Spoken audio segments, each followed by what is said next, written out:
La foi. Ce mot simple, si souvent prononcé, recèle en réalité un pouvoir si colossal que Napoleon Hill l'a qualifié d'arme la plus puissante de l'être humain. Ce n'est pas une foi religieuse ou dogmatique qu'il évoque, mais cette force invisible, cette conviction inébranlable que vous pouvez transformer votre vie, que chaque obstacle n'est qu'un tremplin et que vos rêves ne sont pas des illusions, mais des promesses attendues par votre esprit. Imaginez un instant un monde où chaque décision, chaque action, chaque pensée était alimentée par une foi inébranlable en vous-même et en vos capacités. Un monde où l'échec n'est plus un mot qui terrifie, mais un signal, une invitation à recommencer plus fort, plus intelligent, plus résilient. Hill insiste, la foi est le moteur de la persistance, l'étincelle qui transforme les idées en réalité, l'énergie invisible qui attire à vous les ressources et les opportunités que la peur et le doute rendent invisibles aux autres. Ce que Hill a compris, et que peu de gens saisissent réellement, c'est que la foi n'est pas seulement un état d'esprit passif, elle est un catalyseur actif, une force qui déclenche des réactions en chaîne dans votre subconscient, réorganisant vos pensées, vos habitudes et même votre environnement pour travailler à votre succès. Il ne s'agit pas simplement de croire que vous pouvez réussir, il s'agit de structurer votre esprit et vos émotions de telle manière que votre subconscient commence à chercher, à créer et à manifester cette réussite comme une évidence inévitable. La foi, telle que décrite par Hill, est une arme invisible et puissante, plus capable de déplacer des montagnes que n'importe quel plan d'affaires ou stratégie minutieusement calculée. Elle transforme le mental humain en un aimant qui attire opportunités, idées et alliances simplement parce qu'elle émane d'une conviction profonde et irrésistible. Le monde a vu des hommes et des femmes accomplir l'impossible, non pas parce qu'ils étaient plus intelligents, plus talentueux ou mieux préparés, mais parce qu'ils avaient cette foi indestructible qui les rendait insensibles au doute et à la peur. Il raconte les histoires de ces visionnaires qui, face à l'adversité la plus extrême, ont persisté simplement parce que leur foi était plus grande que la tempête qui les entourait. C'est cette même foi qui fait la différence entre un rêveur et un faiseur. Le rêveur espère, il imagine, il souhaite. Le faiseur, lui, croit avec une telle intensité que l'univers tout entier semble se plier à sa volonté. Dans cette croyance, il trouve la clarté, la direction et l'énergie nécessaires pour transformer des idées abstraites en actions concrètes. Et Hill ne se contente pas de parler en théorie, il démontre par des principes précis comment cultiver cette foi, comment l'alimenter chaque jour et comment l'utiliser pour surmonter n'importe quel obstacle. Il explique que la foi n'est pas un don réservé à une élite. Elle est accessible à quiconque décide de nourrir son esprit de pensées positives, de visualisation puissante et d'autosuggestion répétée jusqu'à ce que le subconscient commence à agir selon ses instructions. Hill insiste sur le fait que la foi est contagieuse. Quand vous incarnez cette force intérieure, elle rayonne autour de vous, influençant vos relations, vos partenaires d'affaires et même vos concurrents. Elle modifie la perception de votre environnement, révélant des opportunités là où d'autres ne voient que des obstacles. C'est pourquoi Hill affirme que comprendre et maîtriser la foi est la clé qui ouvre toutes les portes du succès durable et authentique. La foi n'est pas seulement un état mental, c'est une arme, une énergie vibrante qui vous propulse vers des réalisations qui dépassent vos attentes conscientes. Mais pour activer cette arme, il faut plus que de la croyance. Il faut de l'émotion, de la persistance et la discipline d'alimenter cette foi chaque jour, à chaque instant, même lorsque le doute tente de s'installer. Il dit que sans foi, le talent, l'intelligence et l'effort sont limités. Avec foi, même les ressources les plus modestes peuvent se transformer en tremplin vers des succès monumentaux. C'est une force silencieuse mais irrésistible, une force qui ne se voit pas mais se ressent dans chaque succès, chaque victoire, chaque moment où l'impossible devient possible. Et ce que Hill révèle, avec une précision fascinante, c'est que cette foi peut être cultivée par n'importe qui, indépendamment de son passé, de ses circonstances ou de ses échecs précédents. Elle se développe par la répétition consciente de pensées positives, par la visualisation d'objectifs précis et par l'engagement émotionnel total envers la réalisation de ces objectifs. La foi devient ainsi le pont entre vos désirs et leur réalisation, le moteur secret qui alimente chaque action et chaque décision vers le succès. Et quand vous comprenez cela, quand vous sentez cette énergie grandir en vous, vous commencez à voir la vie autrement. Chaque obstacle devient une leçon, chaque défi devient une opportunité, et chaque rêve, même le plus audacieux, devient une possibilité tangible et imminente. La foi, pour Napoleon Hill, est donc bien plus qu'un concept. C'est la clé maîtresse du succès humain, la force invisible qui sépare ceux qui réalisent leurs rêves de ceux qui restent prisonniers de leurs doutes. Pensez à Thomas Edison, l'homme qui a littéralement illuminé le monde. Hill raconte comment Edison, face à des milliers d'échecs, n'a jamais laissé le doute éteindre sa foi. Chaque explosion, chaque filament raté, chaque laboratoire fumant aurait pu briser un esprit moins résolu. Mais Edison croyait si profondément en sa vision qu'il transformait l'échec en enseignement. Sa foi n'était pas naïve, elle était active, vivante, et elle l'a conduit à inventer l'ampoule électrique, non pas par chance, mais par conviction inébranlable que le succès l'attendait au bout du chemin. Et ce n'est pas seulement Edison. Il évoque Henry Ford, qui malgré les faillites successives de ses premières entreprises, ne doutait jamais de sa capacité à révolutionner l'industrie automobile. Sa foi était son armure contre le rejet, la critique et la pauvreté. Il a vu ce que les autres ne voyaient pas, un monde où les voitures seraient accessibles à tous. Et parce qu'il croyait avec une intensité totale, il a mobilisé son énergie, ses ressources et son esprit pour transformer ce rêve en réalité tangible. Puis, il y a l'histoire de Helen Keller, une femme qui, privée de la vue et de l'ouïe, a cultivé une foi si puissante en elle-même qu'elle a surmonté ce que beaucoup considèrent comme des limitations insurmontables. Grâce à cette foi, Hélène a appris à communiquer, à s'exprimer et à influencer le monde par sa pensée et ses écrits. Hill souligne que sa réussite n'était pas seulement le fruit de l'éducation qu'elle a reçue, mais de la foi ardente qui brûlait en elle, une conviction que ses handicaps ne définiraient jamais ses capacités. Et chaque jour, Hélène incarnait ce que Hill enseignait. La foi est l'énergie qui transforme les limites perçues en opportunités concrètes. Hill ne se limite pas aux figures historiques célèbres.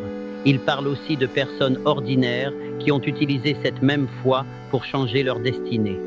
Prenez l'exemple de ceux qui, issus de familles pauvres ou de conditions défavorisées, ont nourri la conviction profonde qu'ils pouvaient accéder à la prospérité et à l'accomplissement personnel. Ils ont travaillé sans relâche, mais ce qui les distingue, c'est cette force intérieure qui leur disait « Tu es capable, tu peux réussir ». Et chaque acte, chaque décision, chaque sacrifice était imprégné de cette foi qui ne fléchit jamais. Il explique que la foi devient un amplificateur. Elle ne crée pas simplement l'énergie pour agir, elle attire à vous les idées, les personnes et les ressources nécessaires pour réaliser ce que votre esprit a visualisé. Imaginez la puissance de cette foi lorsqu'elle est partagée entre plusieurs personnes, comme dans une équipe ou une entreprise. Hill décrit comment des partenariats construits sur une foi commune en un objectif peuvent surmonter des obstacles que les individus seuls n'auraient jamais pu franchir. Cette foi collective agit comme un champ magnétique, attirant à vous les ressources, les opportunités et même la chance, parce que l'énergie de la conviction est palpable et se diffuse dans l'environnement. Et c'est là que réside la beauté de l'enseignement de Hill. La foi n'est pas une simple croyance, c'est une force active, capable de transformer des vies ordinaires en histoires extraordinaires. Chacune de ces histoires a un point commun. Le succès n'est jamais le fruit du hasard. Il est le résultat d'une foi profonde, entretenue et cultivée, qui permet à l'individu de persister lorsque les autres abandonnent, de voir des possibilités lorsque les autres voient des murs, et de créer une réalité que peu auraient cru possible. Hill nous enseigne que la foi est un muscle de l'esprit et de l'âme. Plus vous l'utilisez, plus elle grandit, plus elle devient irrésistible, jusqu'au point où elle devient la force la plus puissante que vous puissiez posséder. Elle n'est pas simplement un outil, elle est l'arme suprême de l'être humain, capable de déplacer non seulement votre vie, mais parfois même le monde autour de vous.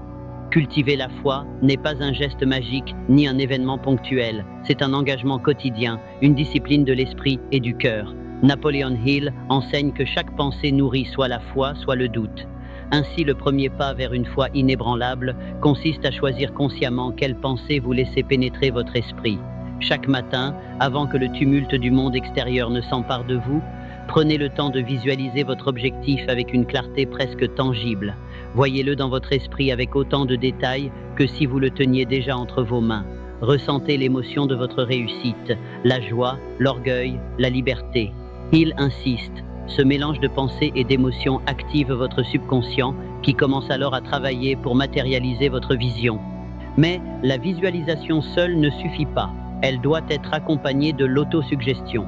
Il explique que répéter quotidiennement des affirmations positives, précises et émotionnellement chargées transforme progressivement votre état d'esprit. Dire « je suis capable de réaliser mes rêves » n'est rien sans ressentir cette vérité dans chaque fibre de votre être. Chaque mot prononcé avec conviction est une graine plantée dans votre subconscient qui grandira en actions, décisions et habitudes alignées avec votre foi. La répétition n'est pas un hasard, c'est le moyen par lequel l'esprit conditionne votre réalité et commence à attirer les circonstances et les personnes qui soutiendront votre succès. Ensuite, il souligne l'importance de s'entourer de sources positives. La foi est contagieuse, le doute l'est aussi. Fréquenter des personnes sceptiques ou négatives affaiblit votre conviction. En revanche, côtoyer des individus qui croient en eux-mêmes et en leurs objectifs renforce votre propre foi. C'est un cercle vertueux. Plus vous êtes entouré de convictions, plus votre foi devient solide, plus votre énergie attire les mêmes vibrations de réussite. Hill appelle cela le maître-esprit, une synergie entre individus qui partagent une foi commune et qui multiplient la puissance de chacun.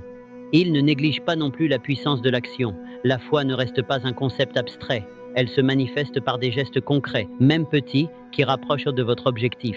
Chaque action, même minime, réalisée avec foi, devient un signal envoyé à votre subconscient et à l'univers. Vous êtes engagé, vous êtes prêt, et votre réussite n'est plus une possibilité, elle est imminente.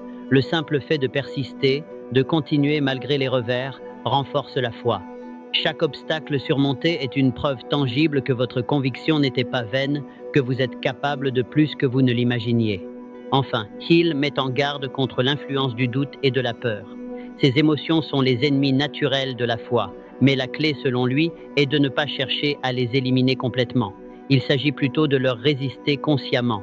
Chaque fois que vous sentez la peur ou le doute s'insinuer, utilisez-les comme des indicateurs. Ils signalent que vous êtes sur le point de dépasser vos limites, que vous êtes prêt à grandir.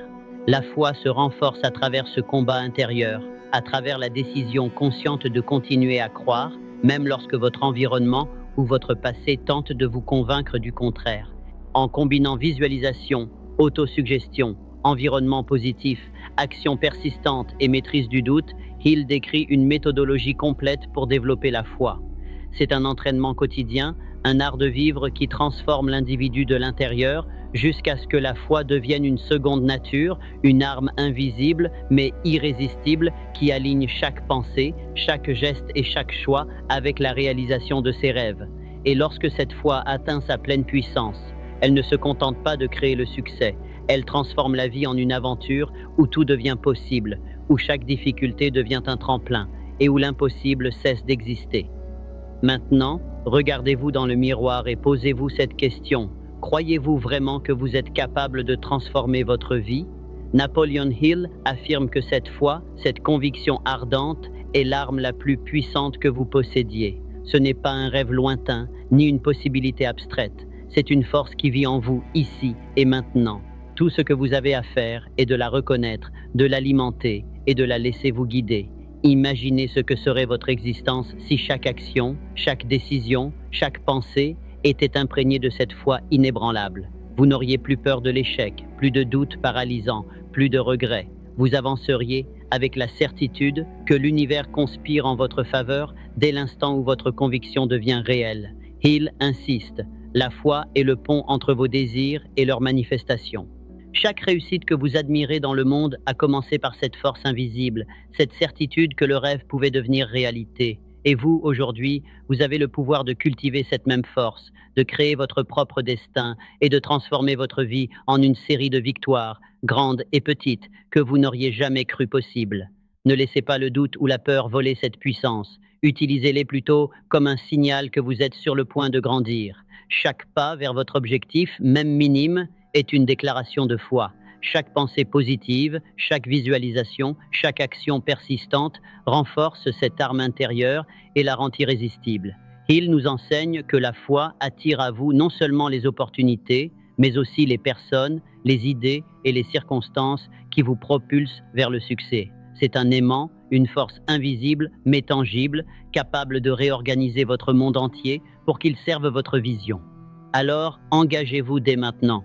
Fermez les yeux, sentez votre cœur battre avec conviction et promettez-vous que vous ne reculerez devant rien. Visualisez votre succès avec une intensité telle que votre esprit et votre âme ne font plus qu'un avec cette réalité. Ressentez la joie, l'orgueil et l'énergie de cette réussite comme si elle était déjà là. Il vous rappelle que cette pratique quotidienne, cette discipline consciente de nourrir votre foi est ce qui transforme l'ordinaire en extraordinaire. Il ne s'agit pas de chance ni de talent inné, il s'agit de cette foi qui vous rend invincible face aux obstacles et irrésistible face aux opportunités. Et maintenant, sentez cette puissance en vous. Sentez-la grandir avec chaque respiration, chaque pensée, chaque battement de cœur.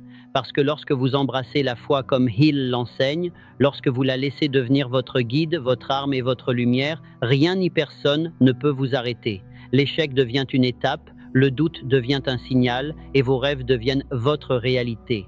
La foi n'est plus une idée abstraite, elle est votre force, votre énergie, votre arme la plus puissante. Prenez-la, nourrissez-la et utilisez-la pour créer la vie que vous méritez. L'heure est venue de croire sans limite, d'agir sans peur et de réaliser l'impossible.